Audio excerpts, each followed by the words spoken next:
ভাষা। ভাষা কাকে বলে? মনের ভাব প্রকাশ করার জন্য মানুষ যে শব্দ ব্যবহার করে তাকেই বলা হয় ভাষা। ভাষাকে দুভাগে ভাগ করা হয়, এক কথ্য ভাষা, দুই লেখ্য ভাষা। কথ্য ভাষা কাকে বলে? যে ভাষায় আমরা কথা বলি তাকে কথ্য ভাষা বলে। লেখ্য ভাষা কাকে বলে? আমরা যে ভাষায় লিখি তাকে বলে লেখ্য ভাষা। লেখ্য ভাষার আবার দুটি রূপ আছে, এক চলিত ভাষা, দুই সাধু ভাষা।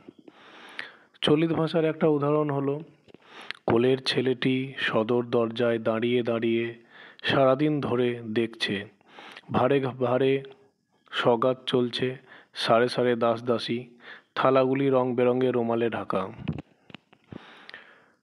সাধু ভাষার একটি উদাহরণ হলো, চন্দ্রমা অস্তমিত হইল, বিশ্বমণ্ডল অন্ধকারে পরিপূর্ণ হইল, কাপালিক যথায় আপন পূজার স্থান সংস্থাপন করিয়াছিলেন, তথায় কপাল কুণ্ডলাকে লইয়া গেলেন।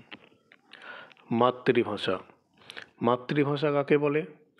জন্মের পর থেকে মা বা মায়ের মতো কারো থেকে আমরা প্রথম মুখের ভাষা শুনতে পাই এবং সেখান থেকে কথা বলা শিখি, তাই এই ভাষাকে মাতৃভাষা বলা হয়। ব্যাকরণ। ব্যাকরণ কাকে বলে? যে বই পাঠ করলে ভাষা শুদ্ধভাবে বলা, লেখা ও পড়া যায় তাকে বলে ব্যাকরণ বই।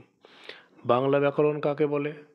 যে গ্রন্থে বাংলা ভাষা শুদ্ধভাবে বলতে, লিখতে ও পড়তে শেখার নিয়মকানুন লেখা থাকে সেই গ্রন্থকে বলা হয় বাংলা ব্যাকরণ।